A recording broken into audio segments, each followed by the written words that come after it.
Hello, friends and family of.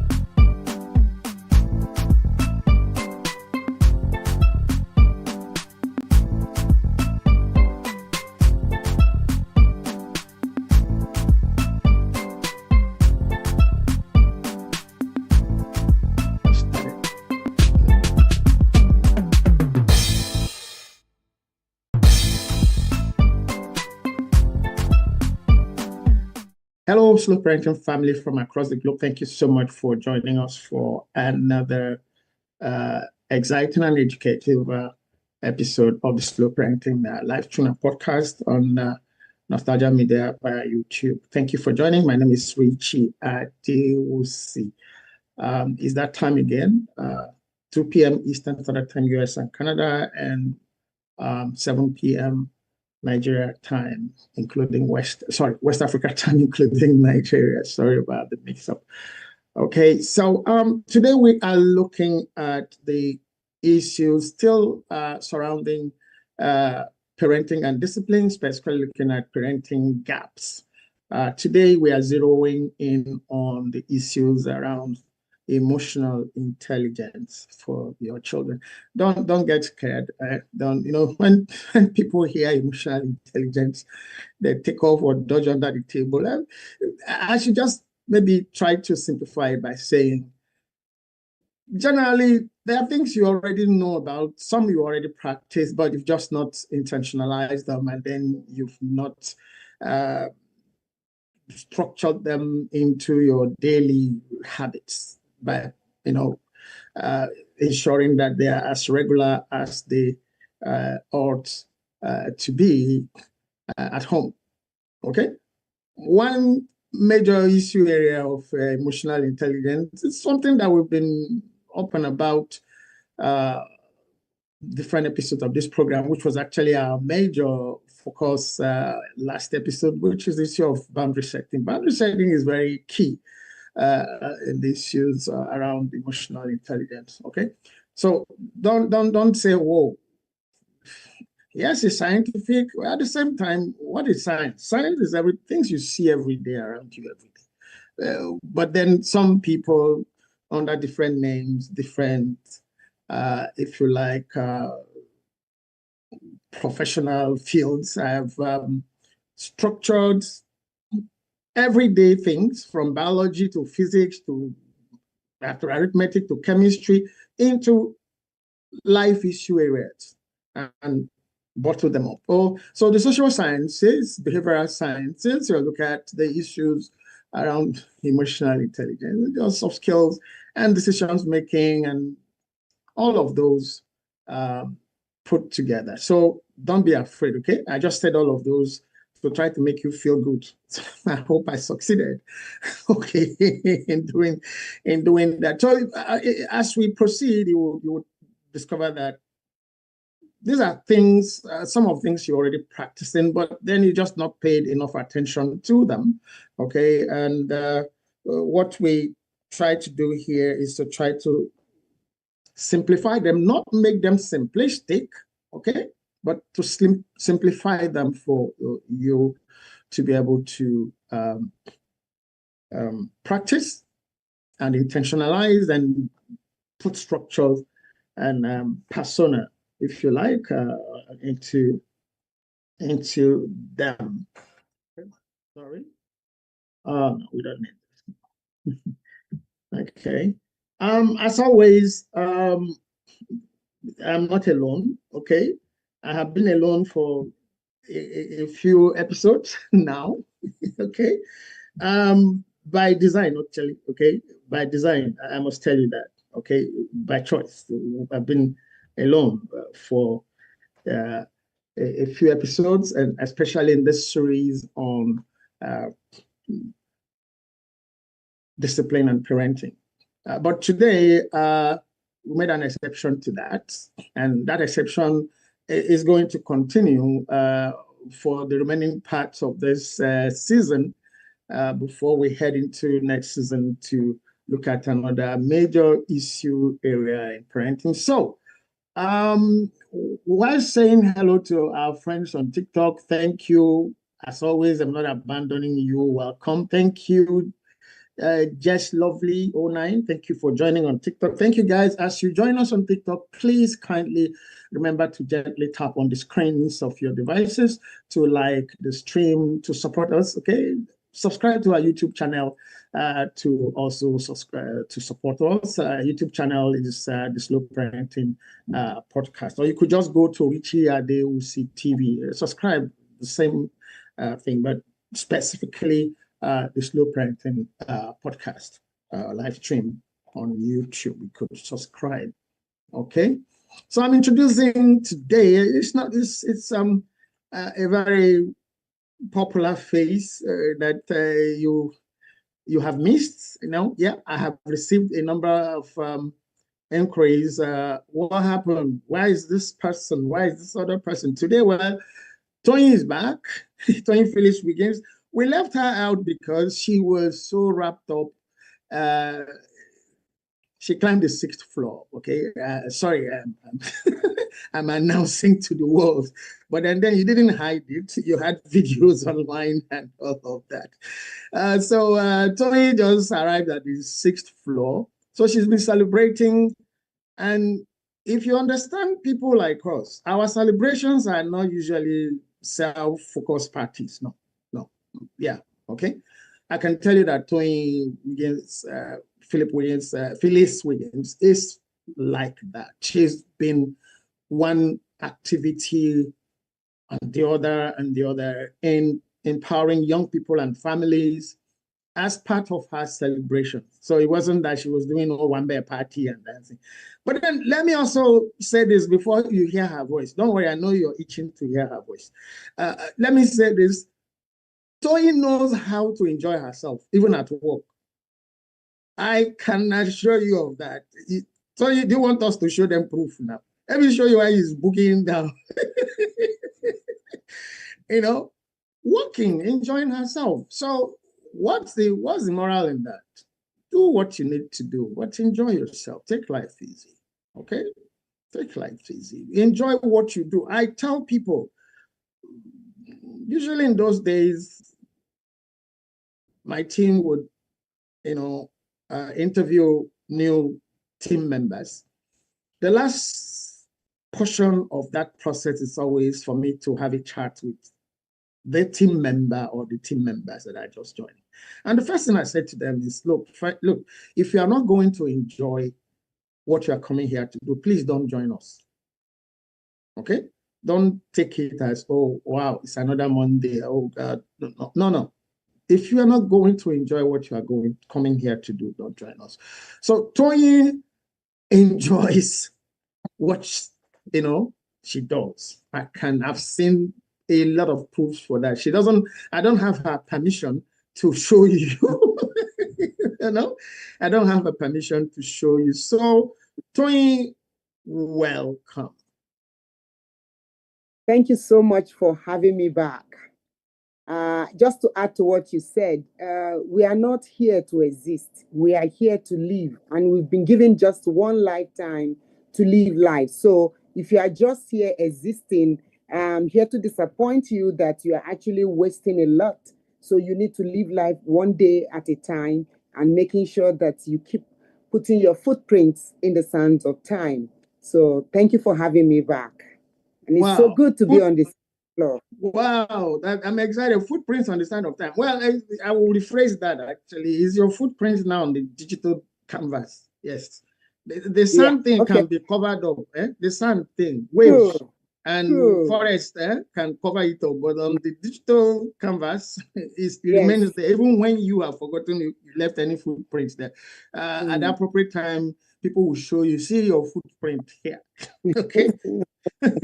So welcome, Tony. We are glad also to have you back on the program. Today, we are looking at the issue of emotional intelligence. I want to, we've not been doing this on the program for a while, but I think I'm tempted to show you guys a video. If the video would agree to play this time, because my team was like, he's not playing. Okay, so, but I will tell you what the video is about. And I'm using it to let us remember that parenting is dynamic, very dynamic. Okay, it's not static. It's as universal as it is dynamic. And that dynamism is reflected first heavily reflected in the topic we're discussing today, as well as the video I am going to ask them to play. It's a video, it's an announcement by the current British Prime Minister about a decision that the UK government has taken about young people and devices. I'll give a backdrop to our take on this issue. Now, the UK Prime Minister is not of the same party with the present leader of the Conservative Party, who has some Nigerian parentage, okay? Or heritage, if you like. Kemi, is it Badenoch? Now, this is a pronouncement by the UK government. Kemi Badenoch is not the Prime Minister, but is then, well, if you like, the opposition leader. If they go to election, they win the election, she stands the opportunity of becoming a British Prime Minister. Now, why am I dragging them into this? Kemi Badenoch is around the age of the people that brought us to start this program in the first place, as at the time it started. That's why I'm going. And why is that important? Why it's important is that the group that got us to say, wow, these guys have a point, let's rethink. What did they do? They said, how come you are the guys who are always sitting down to design programs for us and tell us what is good for us, and we don't have a say, we don't have a hand in it? Meaning young people are not involved. So I don't know how much involvement young people had in coming to that conclusion that the UK government had decided now to say young people under the age of 16 will not be allowed access to the internet anymore. For us here, fine, beautiful. We've been advocating for some, but then from what I have already known from practice and experience in working with young people, my question now is, how much involvement did you take them into account, or you just declared this is what you are going to do?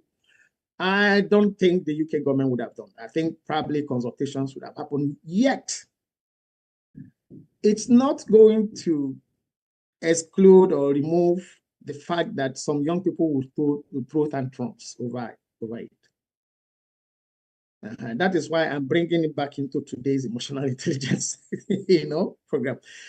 Again, to also draw the attention of the young people of today that will throw such tantrums, that they too will become the mothers and the fathers of tomorrow, which is why I mentioned the name of Kemi Badenoch and saying she's probably around the age of a lot of the people, all of them virtually really now, who were there at the first Youth Agenda Summit in 1998.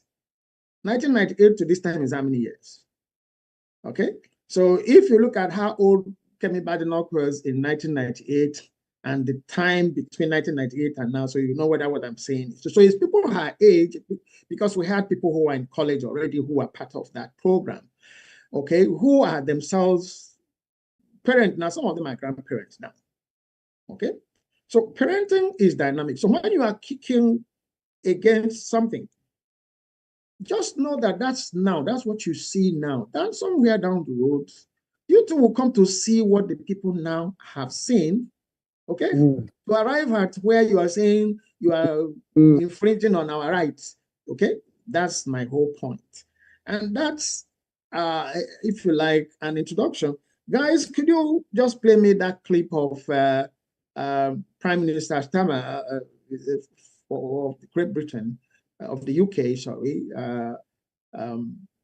if we have it, if you have finally found a way. Okay, go ahead. I understand they can play it. So please, can you just play? Let's hear the announcement so it's not me making anything up. Okay.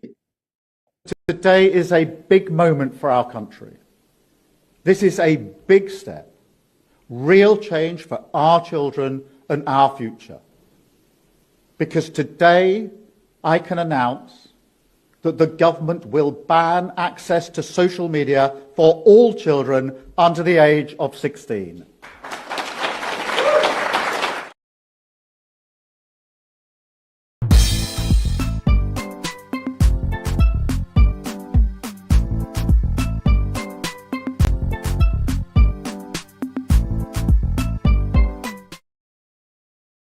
It's a very short video, and that announcement has been made. Okay. Like I said, parenting is dynamic. Okay.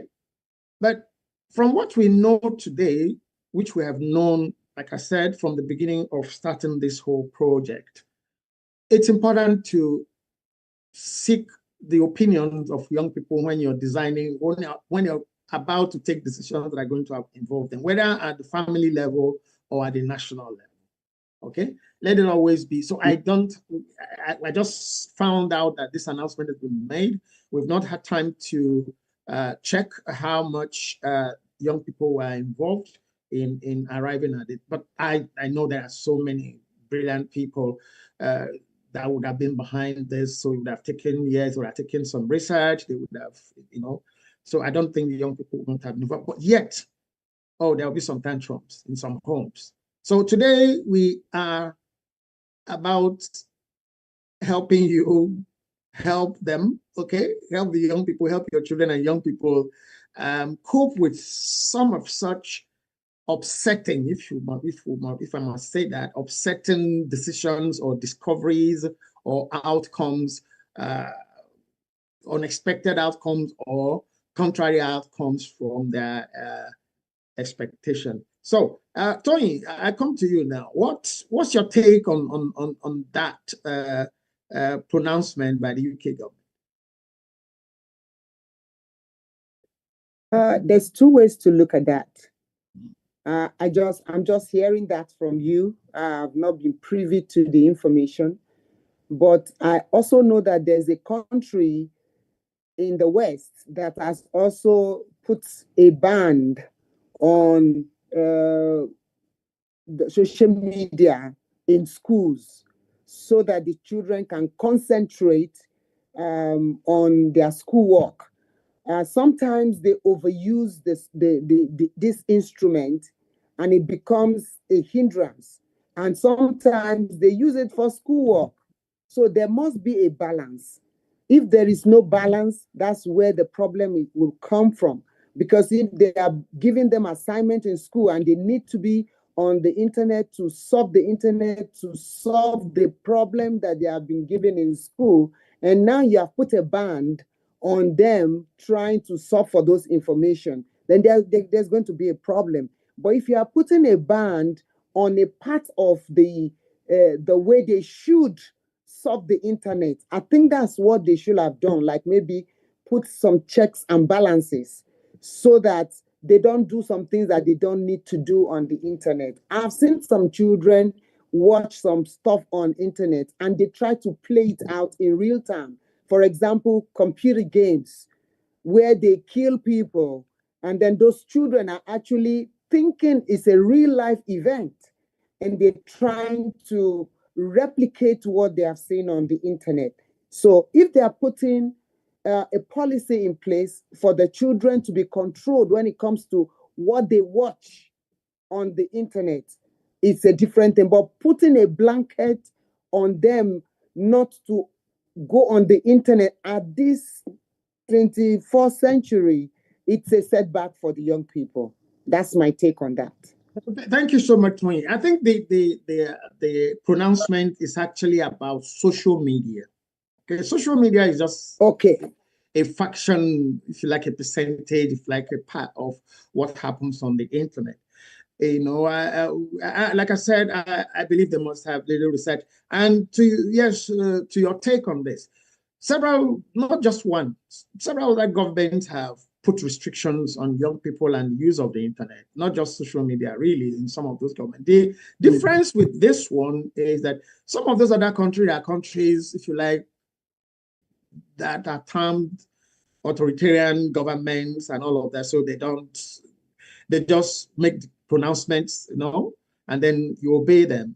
Coming from the UK government, UK is seen as, democratic and all of that, and all freedom of speech and all of that. So that's why we are flagging it. Excuse me. That's why we are flagging. Of course, there are with some other European countries that they are not the first to put a restriction, a certain kind of restriction of the for children. Of course, the other thing to mention here about that is that it's not before that pronouncement. The pronouncement is not always the first thing. They would have been working at the background with, excuse me, excuse me.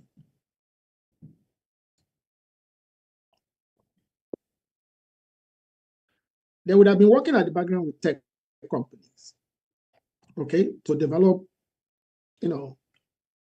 tools and processes that will make this happen. Excuse me.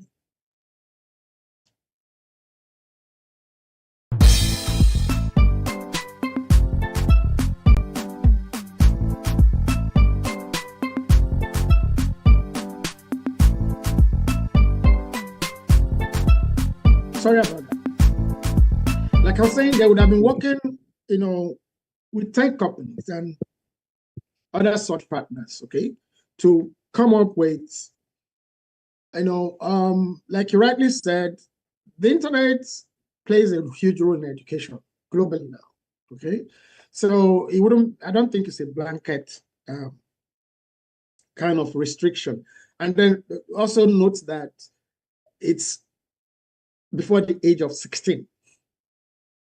That's another important thing to note in that. But for us in parenting programming, that's another challenge. You see, what usually happens is that the children who are below 16, they'll be counting the days. Okay? They'll be patiently counting the days, even when we talk about malicious compliance. They will be complying maliciously, meaning they actually are not happy with it.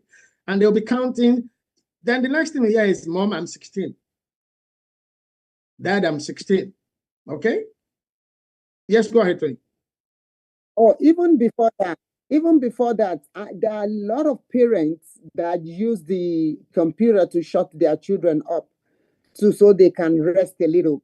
They give them an iPad, they keep playing on it. So how will the government regulate that? How will they know who is below that age that is using the computer in their various homes? Thank you very much. So that's why I said earlier on that it's not just the pronouncement. The pronouncement is just the last part of that process from what we know about this kind of programming and all of that. Okay? They would have been working with tech companies. So it wouldn't just be the government. The restrictions would make it, even you now, to register for certain applications, you will need to provide certain identifications, which will include your age and all of that before you can get approval, for using certain applications or going on certain sites. You understand? So they would have, had those included in controls for the accessing of certain social media sites or social media sites generally for people under the age of 16. It's actually easy. So once you put, of course, people find ways to lie, but then of course that will not constitute a crime, okay, an offense, if you now lie about your age, which could make them to ban you. It will still not be government. It will still be based on the usage of applications on the internet. Okay, the web companies and all of that, find out you're lying, they'll ban you from using it. They might even ban you for life or whatever like that.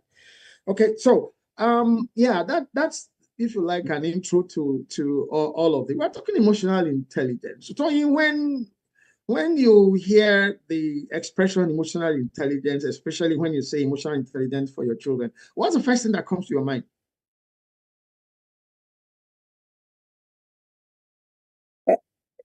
When I didn't know what emotional intelligence was, the first time I had it, I'm like, emotional intelligence, is this something about mental health? What is going on here? So until I started studying what emotional intelligence is all about, that's when and I knew that, oh, these are the things that we have been applying, but we didn't put a name to them. We, as parents, we have all these things. We work with our children with these tools and these skills, but there was no name for it. So somebody just put it all wrapped up together in a beautiful package and named it emotional intelligence. So it's something that we've been doing normally as parents, but there was no name for it. But now there's a name for it, and we can study about it to actually make sure that we are using it or we are looking out for it in our children or trying to play that out in our children. So that was my first impression when I first had that name. I went to a program and somebody was talking about emotional intelligence, and I'm like, oh, so what is emotional intelligence? It was a big word that it's something we do normally. So that was my first impression. But okay, thank you very much. That we do. Yeah, thank you very much. Which is quite true. But then it's emotional intelligence is not about children, but we are saying now applying emotional intelligence to your relationship with your children. Okay, in also helping them to now come to that realization you came to at the point after which you had it for the first time, but it's also not when you are with your children and you are relating and you say, now I'm going to teach you emotional intelligence. So I'm not talking about you now. I'm talking about you listening to me, watching us on this program. Yeah. It's not today, come guys, we are going to talk about emotional intelligence today. No, they're everyday things. The everyday things you actually are probably already doing. Just like Tony said, you've not normalized them, you've not intentionalized them, and you've not structured them in such ways that you can sustain them and then now be able to funnel them to the behaviors, attitudes, behaviors, and practices of your children, especially in your relationship with them. Okay, now we are going to look at one major area: emotional outbursts.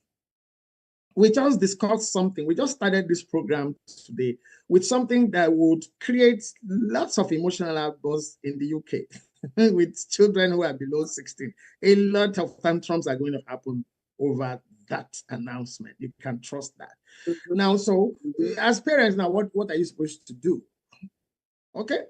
So what we're saying about bringing your children to come to that, state of mind, or those states of mind when they are triggered in such ways that they have heavy emotional, even if they are not outbursts, okay, heavy emotional overload, if we might put it that way. What can you do to help them? Okay, let's look at a practical example. A child in the UK, for instance, coming across that video online, knowing that he or she is 14 or 12, now just runs into his or her room and bangs the door. And you are, wow, the mom, dad, you are there. What's going on? So what we're saying is, no, don't address the banging of the door. Oh, you had I guess you must have also had the pronouncement by the Prime Minister, yeah? Okay, how does that make you feel? Don't focus on the issue of the bang the door. That's a wrong thing to focus on. That's why we are going. That's what this whole thing about emotional intelligence is. Focus on the main issue. Focus on how that person is feeling. Empathize, okay? To let the person have, oh, at least he or she is, even if you are just playing along, but I'm not saying play along, don't play along, be for real, okay, please, be for real. It's a function of getting into that person's world, trying to creep, if you like, still into that person's subconscious to say, look, I'm with you on this.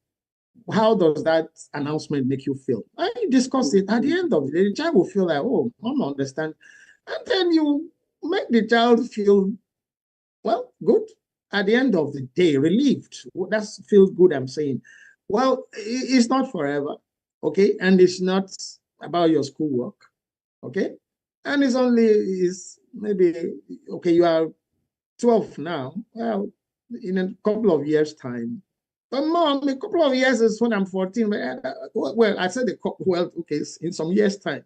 All right, so you also, but when the child is saying or responding to say, but mom, I'm only just 12, a couple of years is only when I'm 14, meaning there's 2 more years to go, that child in having that conversation with you is already loosening up.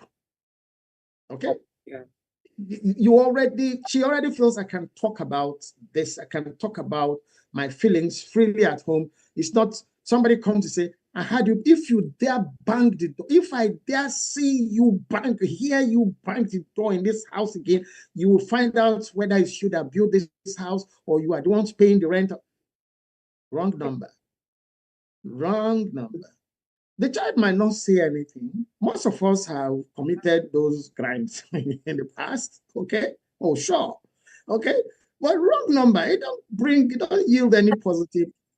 Even if you have a relationship with your children in such a way that they don't respond, they don't talk back and all of that, the fact that they internalize those things, it just keep going into the gully sack. At some point, that gully sack will burst, especially when it gets to that magical release date. In this case, it's 16 years.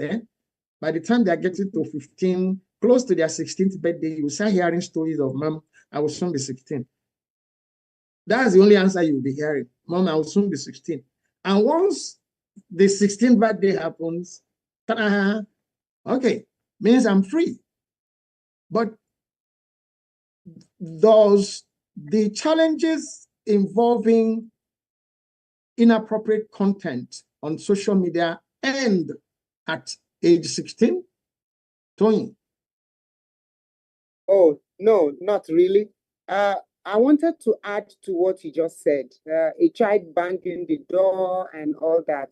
As parents, I think we should know our children enough. We should be able to study, recognize, understand, and know how to manage our children. We should know their emotional outbursts. We should know when they are angry. Just looking at their face, when they are angry, how to cool them down, how to talk to them. So having a good relationship with your children and knowing how to manage their emotion is very, very important. So when a pronouncement like this is made, you will know how to gently maybe talk with them, or even when they are angry, banging doors, you will know how to pull them there because you know their mumu button, like we say in this part of Africa. You will know the button to press. You know the negative button to press when you want to get them angry. You know the right button to press when you want to cool them down. It is important as parents for us to know all these things so that when they get to that point where they are blowing hot and cold, you know how to manage them. It doesn't end when they are 16. In fact, some children at 16, that's when they become extremely violent or they go to the extreme end when you don't know how to manage their emotion.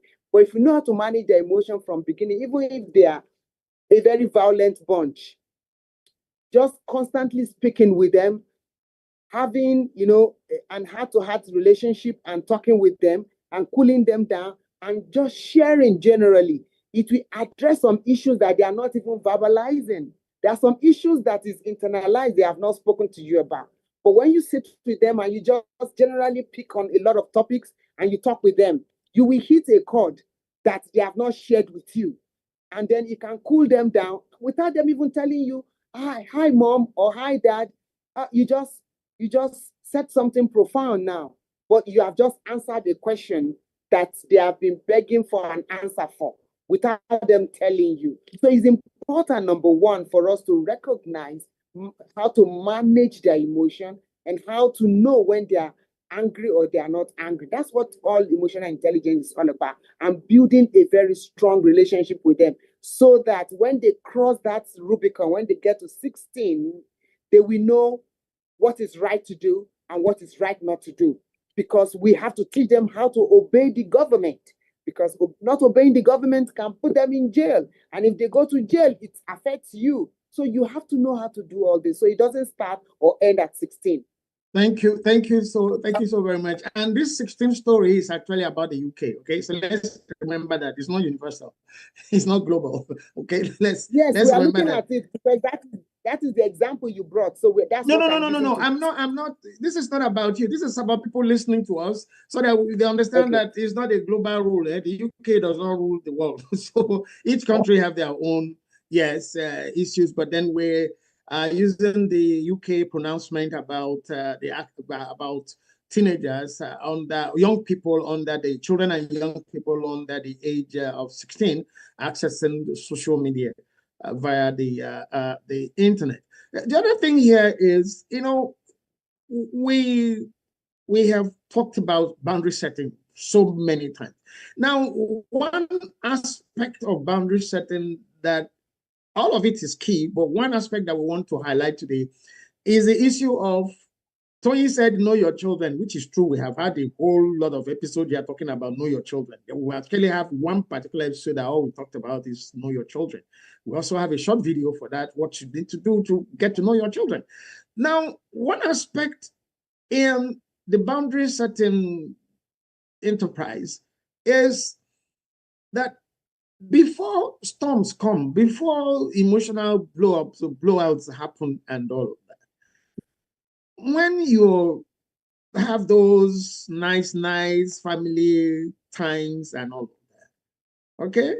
Because there will come a time there will be some volcanic eruptions and all of that.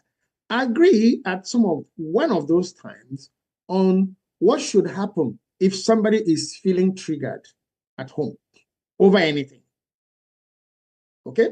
One of the things we recommend, research has recommended that we are still putting out to you for you to understand here is agree on a portion of the house or the room or the compound, yes, that person will just by himself or herself, even if it's you, mommy or daddy.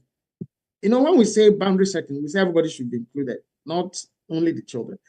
So when anyone just sees somebody walk to that section, you just know that something is up. But the person goes there, is a cooling off spot that all of you would have agreed on. Okay? You don't go to meet that person in that spot and say, come, what's going on? No. You leave that person in that spot. The person has the presence of mind to know that, look, I'm being triggered right now. So I just need to cool off. Walks up to or gets into that activity that you have all agreed on. When you're feeling triggered, just do this, okay? One of the most common ones is agreeing on a spot within your home where it's either a chair or a seat or a portion of your home or a room, that you agree on. If you just feel triggered, go to this place. And then when everybody see you going there, even if you get there, you meet somebody else there, you don't say hello because you know that the person too has come there to take care of his own demons. So you don't let demons find themselves inside there. Okay? No, so that actually brings me to something now. You see, when we developed this tool now that I'm going to talk about, that I'm talking about now, which is the Family Life Education Card Game, we took all of this into consideration. And by the way, that card game was developed from what we had found out from the first 3 books I wrote about parenting. That's the talk therapy, the Shaw Foundation, which is on drugs and substance use abuse resistant education. That's what SURE means. And then the 7.5 temptations parents face. And we discovered that parents were not reading the books. Even those that got the books for free as part of the instructional material they took for sponsored programs that they didn't even pay for. They were not reading. People who are calling us to comment about the books or ask questions, one would ask, how did you come about it? Oh, I saw it in a friend's house and asked if I could read it. So we saw that people were not, the people who had attended the trainings, the programs, were not, it was some other people. So we began to think about what else can be done to still mainstream the ideas in this book into some things that people do normally. And people play games. Long story short, this game came about. I don't know, guys. Can you find me? Can you display for me the card game? I think is in general question or activities that talks about whether social media is helpful or not helpful. So that I just want to show us some of the kinds of discussion starters or issues that are raised in this pack of card game that's about 52 cards in the pack, and then the instructional manual is about 12 cards inside the same pack of cards. Okay, that question or that activity says the question is the social media useful? If yes, why? If no, why? Now, if you're playing this card game at this time, for instance, and this is an opportunity to discuss, government pronouncements like this one. Okay?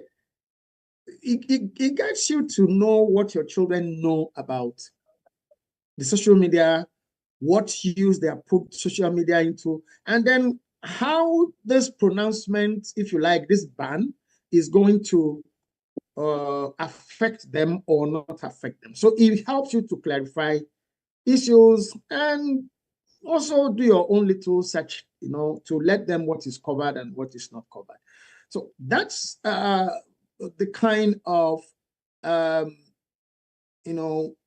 solution, if you like, or intervention that playing this card game in the family brings about. Different cards in the park look at different issue areas that affect or impact on different family members. Tony, you are nodding and smiling at the same time when we talked about the cooling off spots in the house. you want to share your experiences with those, because I know you are a mother of over 100 children. Yeah. The reason why I'm nodding is I was having a retrospective perception about my growing up. We didn't have things like that. We didn't have a cooling up spot. So I don't care if you're angry or you are not angry. That's how we were brought up. So you bringing that, I was just thinking that, how it will have been good while I was growing up if we had something like that. So I would have known how to also, replicate it for my own children. This is where to go. It's a good way to manage a crisis. It's a good way to manage. That's why I was nodding my head. And I think I'm going to replicate that when I'm talking with the other children I work with. So at least this episode has done something from the in-house, from the inside. Tony is the first convert of establishing a cooling off spot. The first times we started talking about this strategy or using this strategy, I was cracked up. Just like you, when you heard it now, you were laughing and nodding. I was cracked up. I'm like, cooling off spot. They will use backhand to reset your brain when you go to stand in one corner. If they say, I want to stand somewhere, cool off from what? But again, that's why we're here. As funny as it sounds, that's why we're here. We started this program by saying that parenting is dynamic. And those shows the dynamism, those explain some of the dynamisms involved in parenting. You cannot say this is how my parents brought me up, so this is how I must bring you up too. Trouble. Seriously. It hasn't worked, it won't work. You will lose your children. Yeah, you will lose your children if you raise them the way you were raised. Yeah, it's not only would you lose your children, you also stand the risk of losing your grandchildren. Really. Okay? Because you would have opened the doorway for them to be parented by outsiders who don't share in your culture, who don't share in your traditions, who don't share in your family values and etiquettes, okay?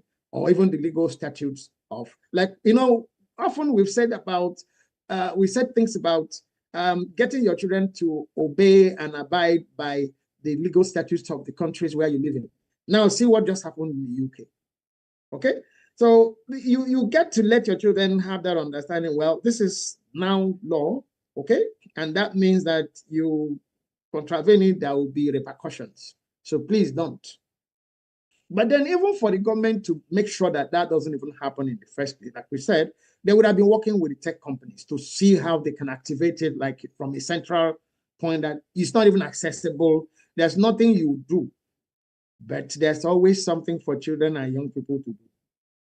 One of it is to use your phone. Okay? One of it is to find ways to use your phone, mommy, daddy, auntie, uncle. One of it is to bribe. One of it is to bribe their elder siblings with their pocket money, with doing their chores for them. So you will still have a lot of work to do, even under such circumstances. Now, the primary work you have to do is to get them to see why they need to buy into that agreement. Okay? To see the benefits. So, okay, to co-own that pronouncement and see why it pays them. Have they heard about a young person that committed suicide because he followed some instructions online? And I point to that. Do you want to commit suicide? I know. Oh yeah. So that is it. So you look for things that they can relate with to use to give them examples. Okay, these are part of the reasons why. The other day we were talking about that person in so country that because it follows some instructions on the internet, there are some games, there are so many things that young people follow, like you rightly said at the beginning of the show, Tony, replicating which they don't even know are dangerous. Okay, so the government have assessed that, and the other reason why we flagged that UK government announcement is that a lot of other countries look up to the UK to follow.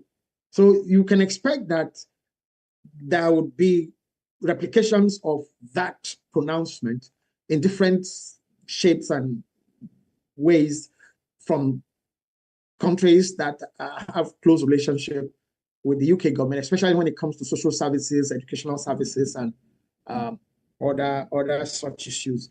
And especially countries that buy hardware, okay, for educational use from the UK. Because those hardwares or those educational devices would already have been programmed, okay, with the UK standards and all of that. So somehow we pray that this catches on, because there's a global need to regulate how young people, children and young people, access social media, not the internet. The internet has very useful parts of it, is to make sure that the parts that are accessed by them are those ones that a while ago I saw that the team had found the card on the, please guys, if you can display it again just for a moment before we take questions and contributions from community members. We have not forgotten, we also need to play our in-house video. So if you could display that particular card again. Yes, okay, it's color yellow, which means is from the general questions. And it says, should social media is helpful in quote, helpful and safe in quote. I said, If yes, state why. If no, state why. Okay, so it's an open-ended question, no right answers, no wrong answers. So it makes it possible for, you know, for family members, especially not just the children alone now, but for family members to also say what they know and what they feel about social media, Recording in progress. Okay, and then it's actually social media that this card says. They didn't even say the internet. Okay, social media specifically, and this is the fourth edition of this card game, so it's not new. Okay, as it were, but it's just being introduced to a global audience, if you like, to the global market with this fourth edition of it. So all of this had been looked into from now to give families the opportunities to discuss things in different life issue areas. We didn't omit social media. That's the point I just wanted us to raise. Tony, I saw you were about to say, make a comment, make a contribution.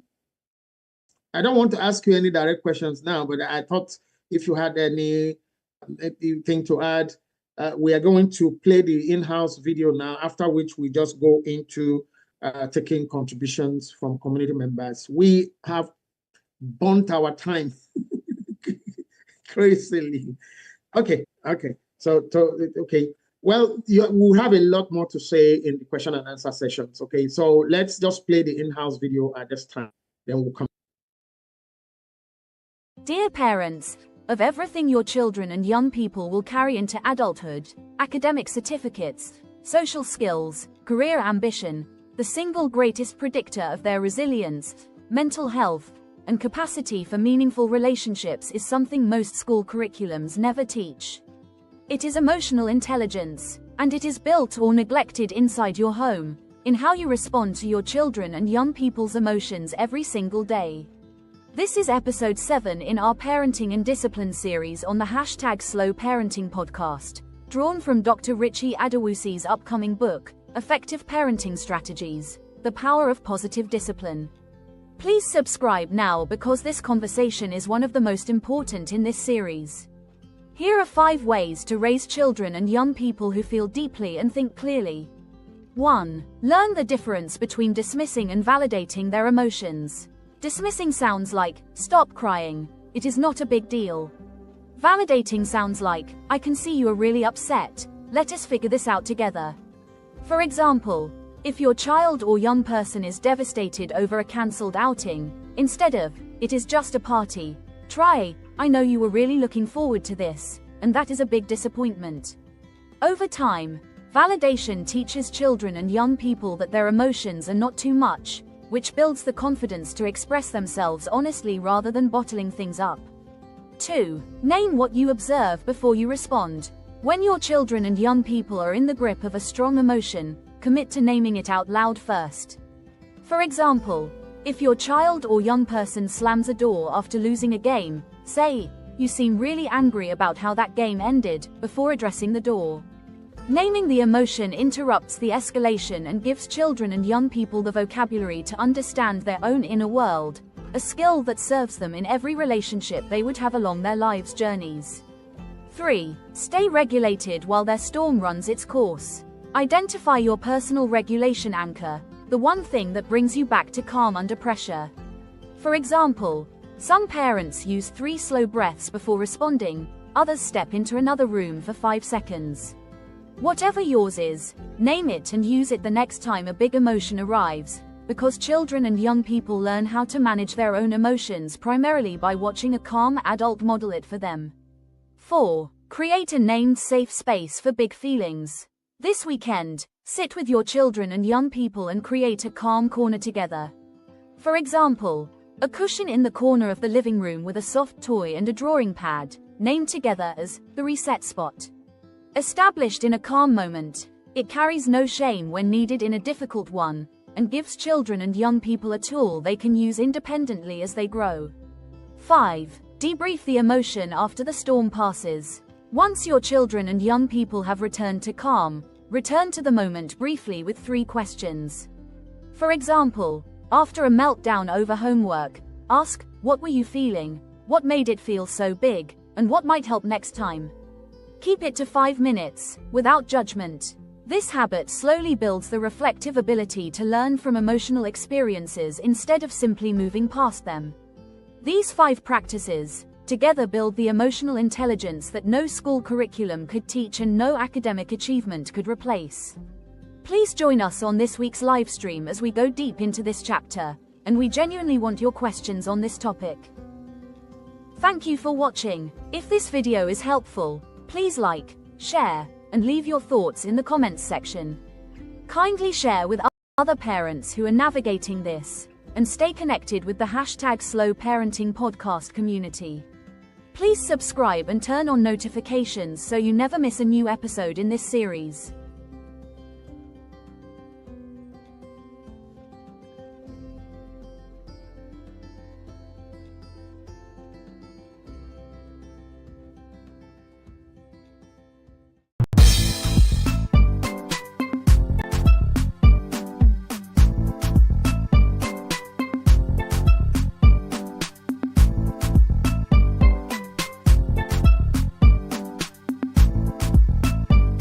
Okay, thank you. Welcome back. Thank you for watching that video. And like we said, please feel free to download, to share as generously as you would want to. Okay, thank you. We're going to go straight into taking contributions from community members. Yeah, Tony, the first one comes to you, Tony. It says here, what emotion would you advise parents to be most wary of in their children? Maybe the one that could cause the most harm if mismanaged. What emotion? Anger. Anger. When a child is always violent or very destructive, it's something that a parent should nip at the bud. And the opposite of that is when you are too quiet. Some children, they internalize a lot. They will not say anything. They are always in their room. It's a red flag that something also is going wrong that you need to address. When they exhibit a lot of anger and when they are extremely into themselves, always locking themselves in their room, there are 2 red flags that you need to quickly learn how to address. Let me play the devil's advocate here. What if that locking up in the room is that child's own cooling off spot? Yeah, it can be both. But sometimes when a child doesn't talk, always in his room or her room, she doesn't want to relate, there's something going on underneath that you need to look for. Okay, I agree with you. I just said, let me play the devil's advocate, okay? Because that issue of actually locking up in the room might actually be a decoy, okay? It might not be anger. It might not be even not wanting to talk to anybody. It might just be a decoy for people to believe you don't want to talk to anybody and something else could be happening in there, just like you rightly said. The key to all of this is always about knowing your children. Know your children and young people individually, know them. So when you see exhibitions of character traits that are not the usual things that you know about a child or young person, you need to investigate, you need to engage appropriately, okay? But for again, there's no emotion that is a lesser or a more one. Eh? A child that's not eating, you say, okay, he's saving you food, is a lie. Something else is also building up. Eh?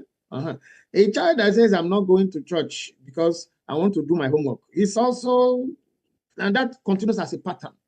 Okay, that's what we're talking about here. You need to know your children. Emotions are emotions, really. You might think ranking them and say this is more dangerous than. The thing to look out for there is the outcome, okay? The outcome and then the agreed behavioral patterns in the home. what you all have agreed on, that you set boundaries for. If you see any contravention or, breaking of those rules, then you need to also apply the intervention that all of you would have agreed to in the first place. So the second one here says, some parents argue that if you validate a child's disappointment over a small thing, you are making them weak or overly sensitive. How would you respond to that, Tony? Repeat that again, sir.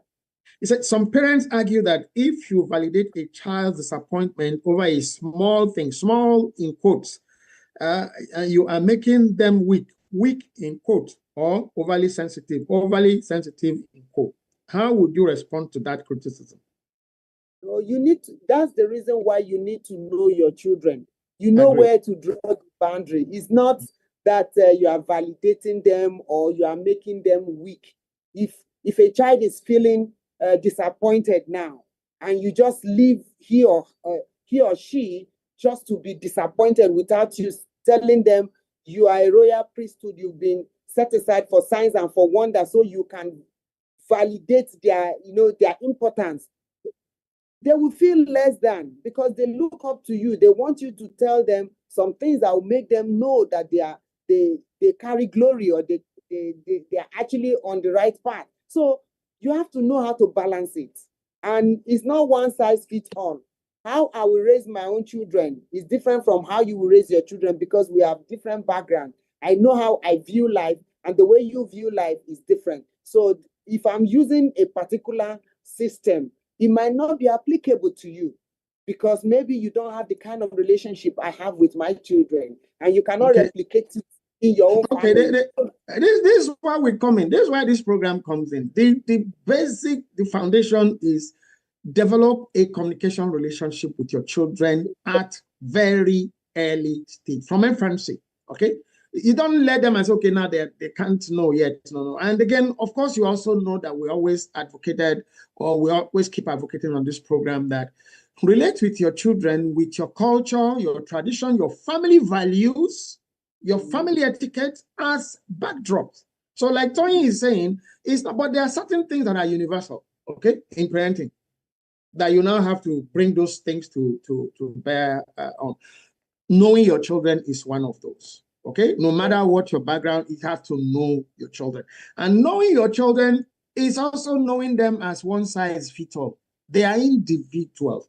Like, as their fingerprints are different, so are their personalities. So you need to also know that. We'll take the last one here. Okay, it's not the last one, but then let's see how we can. Is it possible to validate a child's anger while also enforcing a strict consequence for their action? Kindly give an example of how those things coexist. Do you remember, viewers watching us here, do you remember what we just said about the banging of doors a moment ago? Okay, that's your example.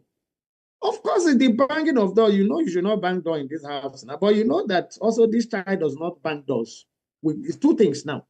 You know your child. This one does not bang. If it's the one that you already know that has that, anointing for banging doors. Yes, but you also would approach it in not addressing the door first. So you are doing both at the same time. You are not validating, you are not tolerating, you are not indulging, okay? But you are saying, I can feel you, but let's talk about this. It's always better to talk about it than to let the poor door suffer. And if the poor door suffers, this is the last bit of the discussion, maybe not even that same day, or maybe not even that spot. Look, if the door to your room, I remember very clearly, there was a time one door like that in one of our homes suffered such abuse. And the person who owned that room didn't like people just getting into the room unannounced. But because the person was the one responsible for, making the door to become ineffective, deliberately that door was left and not repaired for a while. So that person couldn't say, okay, Listen, yes, these are practical things that we're saying. There are things you are doing already. I can see some people nodding and like Tony is smiling and nodding and saying, yes, that's a good one. Yeah, that door was not fixed for a while. So that person couldn't have that privacy that the person normally just would close the door. And everybody knows that if this person closes the door to this room, don't go there. I'm talking to children. I'm not talking to us now. I'm not talking them, myself. Then this door is closed. Don't open. Don't even bother. But because of a constant abuse of the door had problems to fight, so it was left until the person got to have understanding that he also needs to respect the door. Face your emotions, okay? Take care of your emotion. Take care of the real issues. Don't transfer the aggression to either animate or inanimate objects. Either your siblings or your parents or your relations or your friends or colleagues or spouse or partner, okay? Don't transfer your disappointment. State what you are feeling. Let your children have that understanding. How does this make you feel? Let them always voice that out and then discuss that. Certainly, we're going to take this one now as the last one, okay? We will discuss the other ones in chats. There are many others. Do you believe that parents practicing this kind of parenting can heal some of their own childhood wounds? Tony. Oh, yes, that's why the emotional intelligence is not only for children, it's also applicable to us because we are in relationship with other people. We work in an office. If you don't know how to communicate properly, if you don't know that there's something hurting you on the inside, you take it out on someone else. And so because you are always in other people's space, so it's applicable to us. And it can be it can be something that we heal what we've been going through that we don't even have a name for. So, and teaching our children how to name their emotion, help them to become better prepared to understand the world around them is very, very important because they will become a very compassionate, confident, children if they can name their emotion and if they can know how to also express themselves without overly bleeding on other people. So it helps all of us, not only the children. Thank you so very much, Tony. You just nailed that. Okay, so it's therapeutic on both sides for you and your children, because again, remember, you're preparing them for their relationship with other people, just like Tony had said. Other people in school or community members, neighborhood members, and eventually their future partners and even their future children. Okay, yes, their future families. Okay, thank you so much. We've burnt extra 10 minutes of your time on the stream, well, because we had to give you what we have given you. So thank you for making it a lively session today. Tony, thank you so very much. Nice to have you back. We look forward to having you join us next episode. Again, we are still on the series on parenting and discipline and parenting gaps. Thank you so much. Guys on TikTok, thank you for being here. Wow, you've taken the live to 5.4K. I'm so grateful. And if you've not subscribed already on our YouTube channel, please join us to do so. But if you have subscribed, guys listening on YouTube and TikTok, thank you if you have done so already.